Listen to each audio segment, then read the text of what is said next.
உலகலாம் உணர்ந்து ஓதற்கரியவன் நிலவுலாவிய நீர்மலை வேணியன் அலகில் ஜோதிகன் அம்பலத்தாடுவான் மலர் சிலம்படி வாழ்த்தி வணங்குவான். அன்பிற்கினிய சன் டிவி நேயர்கள் அனைவருக்கும் வணக்கமும் நல்வாழ்த்துக்களும். அன்பர்களே, இன்று மாசி 9 21/2/2025 வெள்ளிக்கிழமையோடு அமைந்திருக்கக்கூடிய இந்த அற்புதமான நாளில் உங்கள் அனைவரையும் நம்முடைய சிறப்பான ஆலய வழிபாட்டு நிகழ்ச்சிக்கு அன்போடு வரவேற்கின்றோம். இன்றைய தினம் வெள்ளிக்கிழமையாக இருக்கக்கூடிய இந்த அற்புதமான நாளில் மீனாட்சி அம்பாள் சமேத திருவெண்காட்டீஸ்வரர் இந்த இறைவன் எழுந்தருளி இருக்கக்கூடிய திருத்தலம் மதுராந்தகம். ஏறத்தாழ 1000 ஆண்டுகளுக்கு முற்பட்டதாக இருக்கக்கூடியவர் இந்த இறைவன். இந்த ஆலயத்தில் அண்மையில் மகா கும்பாபிஷேகமானது நடைபெற்றது. அதனுடைய சிறப்பு தொகுப்பையும் இந்த ஆலயத்தையும் இன்றைக்கு நாம் தரிசிக்க இருக்கின்றோம். இந்த ஆலயத்தில் பார்த்தீங்கன்னு சொன்னாக்க மூலஸ்தானத்தில் சுவாமி திருவெண்காட்டீஸ்வரர் என்று அப்படி கொண்டாடப்படுகின்றார். இந்த ஊருக்கு மதுராந்தகம் என்ற பெயரானது ஏன் வந்தது? இந்த பகுதியை ஆட்சி செய்து கொண்டிருந்த சோழ மன்னர்களில் ஒருவர் அவர் என்ன செய்தார்? பாண்டிய நாடு, அதாவது மதுரை மீது படையெடுத்து அந்த மதுரையை வென்றார்.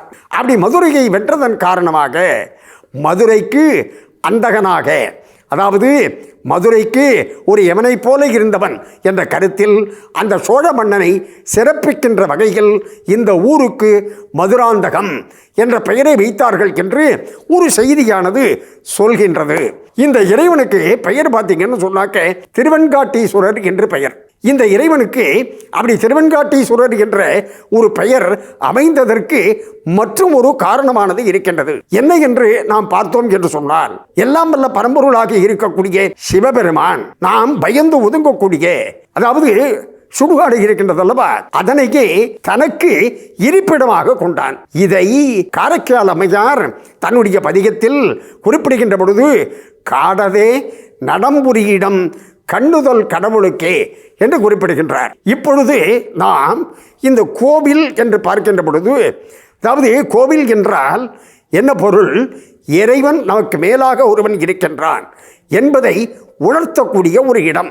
அந்த காலத்தில் இருந்த மன்னர்கள் அப்படி இறை பக்தியிலே மூழ்கி இந்த மாதிரி ஆலயங்களை எழுப்பி இறை பக்தியில் தங்களை முழுமையாக வெளிப்படுத்தி கொண்டார்கள் என்பதற்கு சான்றாக இந்த ஆலயம் மட்டுமல்ல, நம்முடைய நாட்டில் இருக்கக்கூடிய பல்வேறு விதமான ஆலயங்களும் விளங்குகின்றன.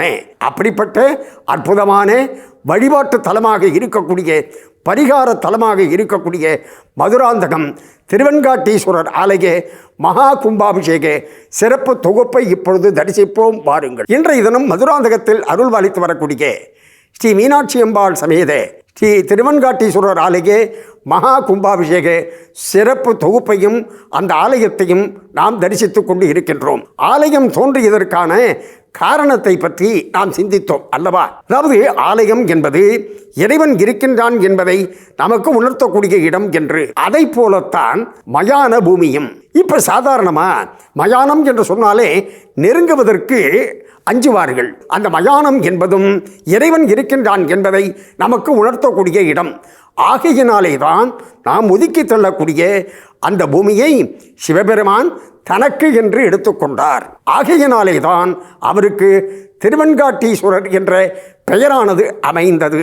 இந்த ஆலயத்தில் மீனாட்சி அம்பாள் சமேதராக அருள்வாளித்து வருகின்றார்.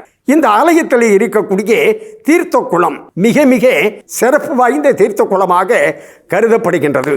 அதனால தான் இந்த திருக்குளத்திற்கு இப்படிப்பட்ட ஒரு அற்புதமான பெயரானது.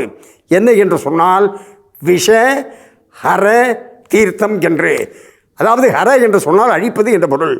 விஷத்தை அழிக்கக்கூடிய விஷகர தீர்த்தம், அதுதான் இப்பொழுது விஷாத தீர்த்தம் என்று அப்படி பெயர் மாறி போய் அழைக்கப்படுகின்றது இந்த திருக்குளத்திற்கு. இன்னைக்கு வெள்ளிக்கிழமை நம்ம அம்பாளை பற்றி நம்ம சிந்திப்போம்.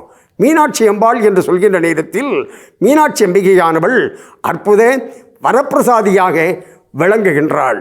அப்படி மதுரையிலே சென்று அந்த மீனாட்சியை தரிசிக்க முடியாதவர்கள் மதுராந்தகத்திலே வந்து இந்த ஆலயத்தில் அருள்பாலிக்கக்கூடிய மீனாட்சியை வணங்கினார்கள் என்று சொன்னால் மதுரைக்கு சென்று வந்த அற்புதமான பலன் அவர்களை வந்தடைகின்றது என்று குறிப்பிடுகின்றார்கள்.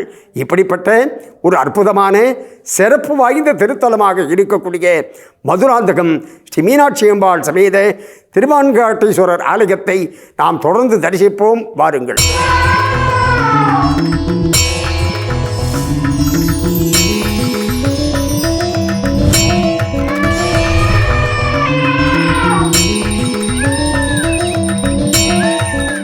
வெள்ளிக்கிழமையாக அமைந்திருக்கக்கூடிய இந்த அற்புதமான நாளில் மதுராந்தகத்தில் அருள்பாலித்து வரக்கூடிய ஸ்ரீ மீனாட்சி அம்பாள் சமேத திருவெண்காட்டீஸ்வரர் ஆலயத்தை இன்றைக்கு நாம் தரிசித்துக் கொண்டு இருக்கின்றோம். இந்த ஆலயத்தில் பார்த்தீங்கன்னு சொன்னாக்க மீனாட்சி அம்பாள், அதாவது நமக்கு மதுரையை நினைவுபடுத்தக்கூடிய வகையில் அமைந்திருக்கக்கூடியது. அந்த மீனாட்சியினுடைய பெருமையை பற்றி அப்படி நாம் சிந்திக்கின்ற பொழுது அன்னை மீனாட்சியினுடைய கரம் பிடித்ததன் காரணமாகத்தான் அந்த சொக்கேசன், அதாவது சொக்கநாத பெருமான் மிகப்பெரிய பெருமையை பெற்றான் என்று பலபட்டடை சொக்கநாத புலவர் என்று அவர் பெயரே பாருங்க, பலபட்டடை சொக்கநாத புலவர் என்று அழைக்கப்படக்கூடிய ஒரு புலவர் தன்னுடைய தனி பாடல் திரட்டில் குறிப்பிடுகின்றார்.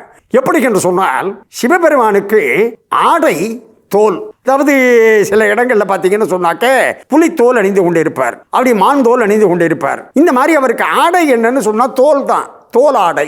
அடுத்ததாக அவருக்கு ஆபரணம் என்ன என்று சொன்னால் அரவும் எலும்பும், அதாவது பாம்பையும் எலும்பு மாலையையும் அணிந்து கொண்டிருப்பார். அவர் ஏறுவது என்ன என்று சொன்னால் விடை, விடை என்று சொன்னால் காளை மாடு, அதாவது லொலொடன்னு இருக்கக்கூடிய ஒரு சொத்தலான காளை மாட்டின் மீது ஆரோகணித்து இருக்கின்றார் என்று அந்த பாட்டில் அப்படி குறிப்பிடுகின்றார்.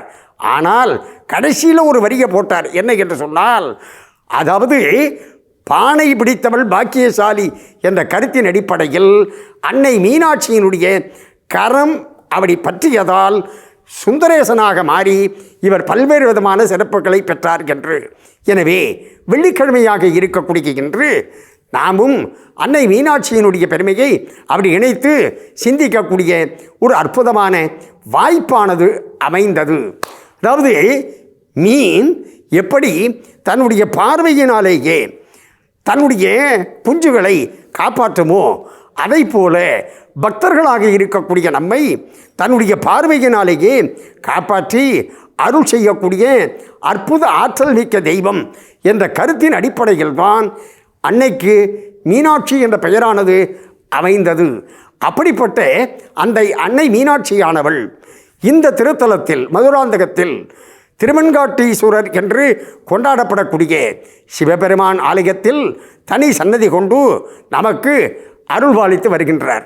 இந்த ஆலயத்தில் இருக்கக்கூடிய அம்பாளை வழிபட்டார்கள் என்று சொன்னால் திருமண தடை நீங்கும். இந்த சிவபெருமானை வணங்கினார்கள் என்று சொன்னால் அவர்கள் பொருளாதாரத்தில் மேம்படலாம். இந்த ஆலயத்தில் இருக்கக்கூடிய தட்சிணாமூர்த்தியை வணங்கினார்கள் என்று சொன்னால் கல்வியில் சிறந்தவர்களாக விளங்கலாம். இந்த ஆலயத்தில் இருக்கக்கூடிய பைரவரை வணங்கினார்கள் என்று சொன்னால் சகல தோஷங்களில் இருந்தும் நிவாரணம் கிடைக்கும் என்று அற்புத பரிகார திருத்தலமாக இருக்கக்கூடியது எது என்று சொன்னால் மதுராந்தகத்தில் அருள் புரியக்கூடிய மீனாட்சி அம்பாள் சமேத திருவெண்காட்டீஸ்வரர் ஆலயம். இந்த அம்பாளுடைய கருணையினால் நம்முடைய நேயர்கள் அனைவரும் எல்லா நலமும் பெற்று பல்லாண்டு பல்லாண்டு வாழ வேண்டும் என்று பிரார்த்தனை செய்து கொண்டோ இந்த அளவில் நிறைவு செய்து கொள்வது நாகை முகுந்தன். நன்றி, வணக்கம், வாழிய நலம்.